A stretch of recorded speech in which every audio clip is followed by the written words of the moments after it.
이 못지않게 문제가 있었던 사건이 어저께 저희 방송에서 얘기를 했던 이른바 군 기밀 블랙 요원들 리스트 유출 사건이었어요. 근데 이제 관련해갖고 많은 분들이 이 사건에 대한 그 보충 설명 내지는 추가 제보 같은 것들을 꾸준하게 해주고 계십니다. 이게 그래서 그 내용에 대한 설명을 조금 추가로 보충으로 드리고 2부 순서를 시작하려고 해요. 관련한 게 뭐냐면 자 일단 이 정보를 빼내갖고 빼준 군무원 A씨는 군 정보사 소속 사람이 맞아요. 이게 정보사 안에 있는 사람인데 이 사람이 퇴직을 했다가 다시 들어온 사람이야. 손으로 이렇게 썼다는 사람. 네. 근데 이 사람이 갖고 있는 정보가 말하자면 이 사람 개인 노트북에서 이거가 빠져나갔다는 거죠. 그러니까 그 노트북이 해킹당한 거예요? 그래서 그 노트북이 해킹당했다고 주장하고 있는 거지. 근데 문제는 이게 군 정보사 안에 있는 메인 서버에 들어있는 이게 왜 개인 컴퓨터로 옮겨갔는가 그 과정을 모른다는 거예요. 그래서 이 사람이 말하자면 처음으로 드러나서 문제가 됐던 게 6월 달입니다. 6월 달. 근데 문제는 이러한 해킹 사고가 났다고 하는 거를 시점은 4월 달이야 하는 거야. 그러니까 군 정보사령부에서는 4월 달에 이미 새 나간 걸 알고 있었는데 이게 문제가 돼서 발표가 되는 군 방첩대에서 야, 니네 이거 유출됐지? 라고 이거를 역으로 물어오면서 어떻게 알았어? 지금 조용히 뭐뭐 하고 있는데 이렇게 된 거란 말이지. 그러면 이게 4월 달에 일어난 사건인 거냐? 그 정황이 명확치가 않다는 거예요. 이게 인지된 게 4월 달이라고 했는데 이게 실제적으로 유출된 시기는 작년이 아닐까라는 의혹이 지금 생기고 있습니다. 그게 왜 그러냐면 지금 아직 유출 주체를 못 찾아내고 있잖아요. 지금 이 유출을 시킨 걸로 돼 있는 군무원 A씨는 해킹을 당했다고 주장하지만 개인 컴퓨터가 해킹을 당했다는 정황도 말이 안 되고 개인 컴퓨터에 그러한 자료가 있다는 것 자체도 말이 안 되는 거예요. 그리고 이 자료의 규모가 이 명단의 규모가 무려 6천 건이 넘는다는 얘기가 있습니다. 그러니까 그렇게 많은 요원들이 심어져 있는지도 몰랐는데 그 6천 건에 달하는 명단과 연락처와 암호명이 다 동시에 노출이 됐다는 거야. 근데 이걸 갖다가 해킹이라고 주장하는 이유가 더 가관이에요. 뭐냐면 처음에 이러한 사실을 인지했다고 하는 사람. 즉, 군 방첩대에 아니 우리 불행 요원들 리스트가 북한에 넘어간 것 같아요 라고 신고했다는 사람이 또 이상합니다. 이 사람은 개인 해커래요. 개인 해커인데 얘가 북한 보위부 쪽에 어떤 사이트를 해킹을 하는 과정 중에서 보위부 안에 보관 문서 중에 이 우리나라의 비밀 첩보 관련된 그 블랙 요원들 명단이 있는 걸 확인을 하고, 그러니까 북한 서버를 해킹해갖고 북한에 이 서류가 있는 걸 확인을 하고 방첩대에 신고를 했대요. 화이트 해커인 거예요, 일명? 그러니까요. 정확하게 나오진 않아. 화이트 해커인지 군이 운영하는 해커인지 개인이 하는지 모르겠는데 이 해커가 북한에 있는 서버를 해킹을 했대. 북한 서버를. 그래서 이 사실을 알려서 방첩대에 알렸다는 거야. 이게 6월 달인 거예요. 근데 이거에 대해서 방첩대에서 문제를 삼았고 정보사에다 얘기를 했더니 정보사는 4월 달부터 알고 있었다는 거죠. 그러면 이게 정확한 유출 시기가 언젠지 지금 특정을 아무도 못하고 있는 거예요. 그래서 북한 사이트에서 봤기 때문에 이게 그 얘기를 방첩대가 흘린 건지 역공작인지는 모르지만 해커가 북한에 있는 보위부 사이트에서 이 명단을 봤기 때문에 북한이 해킹했다는 쪽으로 몰고 가고 있지만 정확하게 이게 어떤 루트로 됐는지는 알 수가 없다는 거죠. 그리고 이 A씨라고 하는 사람의 동태가 더욱 수상한 게 아까도 얘기했다시피 이 정부에서 새롭게 특채된 사람이잖아. 근데 이 특채가 되자마자 해외 관련된 부서에서 활동을 했어요. 그리고 이 정보를 빼줬다고 하는 중국 동포인지 중국인인지 조선족인지는 알 수 없습니다만 조선족이라고 하는 사람하고 자주 접촉을 했고 몇 번 외국을 왔다 갔다 하기도 했다는 거예요. 심지어 지금 군 정보부에서 정보사에서 이 사람이 이거를 빼냈을 거다라고 의심하기 시작한 4월 이후에도 한 달 이상을 정상 근무를 하면서 업무를 보고 있었다는 거예요.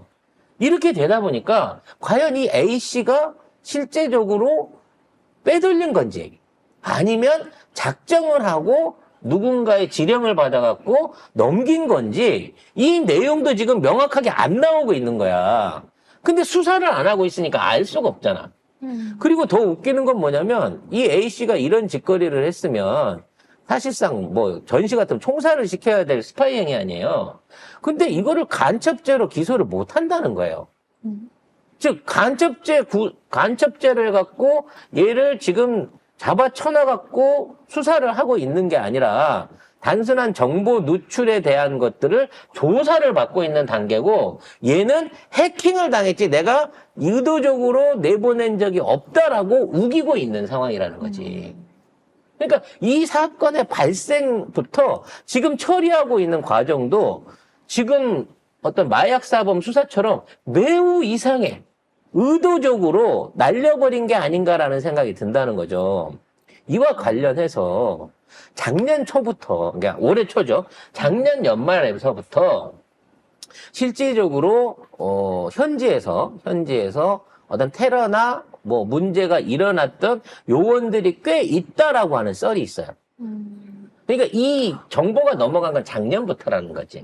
그리고 또 하나의 의심 정황이 뭐냐면 올 초부터 북한에 이게 여기 기사를 보시면 아는데 뭐 군부 안에도 그렇고 각종 북한 안에서 내부적 숙청이 예고 없이 대대적으로 이루어진 사건이 있어요. 실제적으로 있었어요. 그래서 그 미사일 부대 관련된 그 사령관까지 바뀌고 관련해서 굉장히 많은 군 내지는 북한 안에서의 주요 인사들이 숙청이 됐었거든요, 연초에. 근데 그게 이 명단에 노출된 사람들하고 접촉한 사람들이 아니냐라는 썰이 또 나오고 있습니다. 그러면 지난해 말 올 초에 러시아에서 간첩 혐의로 체포된 한국인 선교사라고 하신 그렇죠. 분, 현지에서 여행사를 하신다고 말씀을 하셨잖아요. 이분 역시도 그 누출됐던 리스트 안에 있는 사람일 가능성이 높다는 거죠. 그러네요. 그러니까 우리 정부 측에서 어떤 얘기도 안 하는 거였군요. 구출도 못 하는 거고요. 그러면 지금 있는 상황에서 대충 설계를 추론을 하자 보면 작년도 하반기 상황에서 유출이 시작됐고 전체가 다 아니라고 하면 유출이 시작됐고 아마 유출을 시킨 거는 굉장히 말하자면 중요 멤버, 그러니까 A급 멤버부터 먼저 유출이 되기 시작했겠죠. 그리고 그 유출된 리스트를 받아가지고 일부 어떤 국가에서는 그 당사자를 테러나 저격하거나 아니면 체포, 숙청하거나 아니면 이 사람과 접촉했던 내부의 그 접촉자들을 숙청하는 작업들이 이미 진행돼서 끝나버렸다는 거야. 근데 그걸 갖다가 얘네들이 왜 연락이 안 되지? 이 사람이 왜 당했지? 라고 하는 과정 중에 확인하다가 아마도 4월 달쯤에 이 사실을 알지 않았을까? 군 정보사나 이 첩보 기관들은. 그럼 그 상황에서 A씨가 이게 빼내간 게 맞다 그러면 A씨가 유출시킨 리스트에 해당하는 사람뿐만 아니라 다른 사람들 다 귀국시키는 건 당연한 건데 그 사람들 중에서 실질적으로 신체상의 유해를 입었거나 혹시라도 목숨을 잃었거나 하는 사람들이 있다고 하는 썰이 있는데 거기에 대한 진상조사는 하고 있냐는 얘기예요. 체포되거나 또는 뭐 살해됐던 우리 측 요원들에 대한 부분이 있느냐를 확인해줘야 되는데 이것도 안 하고 덮고 있다는 거지. 그리고 제일 중요한 건 이 어마어마한 사건을 저지른 이 사람이 아직도 명확하게 구속이 돼 있거나 뭐 이거에 관련된 어떤 감금이 된 상태가 아니고 지금 있는 상황에 대한 조사를 받고 있는 상황에서 멈춰 있다는 거지. 결국은 이 사람이 입을 열 때, 그거 누가 시켜서 한 건데요? 또는 누가 하라 그래서 이렇게 했는데요? 라는 말이 나오게 될까봐 이 뒷단돌이 치고 있는 건 아니냐라는 생각이 든다는 거야. 이거는 스파이 역사로 따져보면 우리 그런 거 많잖아. 미션 임파서블 같은 거 보면 외국에 있는 스파이 명단 이거 빼내면 거기에 있는 요원들 다 살해당하고 막 첩보기관 붕괴하고 막 이런 거 있잖아요. 진짜 영화에 보던 그런 사태가 우리나라 정보 시스템 안에서 일어난 거야. 해외 첩보 상황 안에서. 이게 이렇게 조용히 넘어가고 있을 문제가 아니라고. 빨리 국방위에서 이 문제 제기해가지고 관련된 국회 질의하고 국정조사하고 특검해야 돼요. 이것도. 근데 이 사람에 대해서 구속영장을 청구하면서 군 형법상 간첩 혐의를 적용을 하지 않았어요. 어제 했다고, 어제. 지금 사고가 일어난 게 4월 달인데 넉 달이 지나갖고 했다니까요, 지금. 이게 말이 되냐고. 그러니까 얘네들은 소문 안 내고 유야무야 어떻게든 덮으려고 한 거야. 근데 이거를 연합뉴스가 먼저 터트린 거고 연합뉴스가 그걸 터트려준 이유는 한동훈이 간첩죄를 적용 못 시키게끔 민주당이 방해해가지고 이런 사건이 일어났는데도 얘를 간첩으로 못 문다. 즉 주적에게 그러니까 북한에게 정보를 넘기면 간첩죄가 되는데 다른 나라 사람한테 넘기면 간첩죄가 아니라 일종의 정보 유출 내지는 기밀 유출 이런 게 된다는 거야. 그래서 간첩죄 적용이 안 되는 게 민주당 탓이다라고 어그로를 끌기 위해서 연합뉴스가 터트리면서 이게 대대적으로 공개되기 시작한 거란 말이에요. 그러니까 한동훈이가 또 똥볼 짠 거야.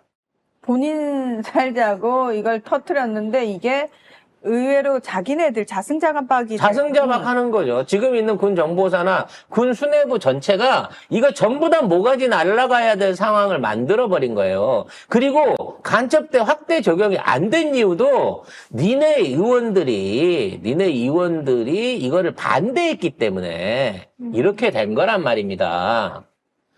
도대체 뭐 얼마나 많은 특검을 해야 되고 도대체 어느 분야 어디를 먼저 수습을 해야 되는 거예요, 이게.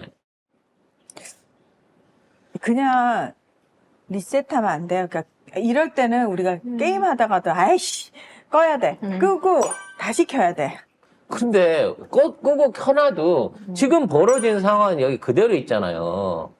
이게 진짜 일부러 김건희 특검을 막기 위해서 더 큰 거를 이슈를 끌려고 하는지 모르겠습니다만 한 건 한 건 터지는 게 이게 진짜로 핵폭탄급 비리와 어떤 말도 안 되는 상황들이 계속해서 일어나고 있는 거예요, 지금. 근데 작은 거 해라고 해도 얘들은 터지면, 이럴 것 같은 거 있잖아요. 아니, 대통령이란 놈이 저 좀 살아보겠다고. 야, 나 5천억 들여서 나 이거 시추공 5개 뚫을 거야. 이거 하다가 지금 영일만 비리가 지금 터져나온 거 아니에요. 이것도 해야 돼요, 사실은.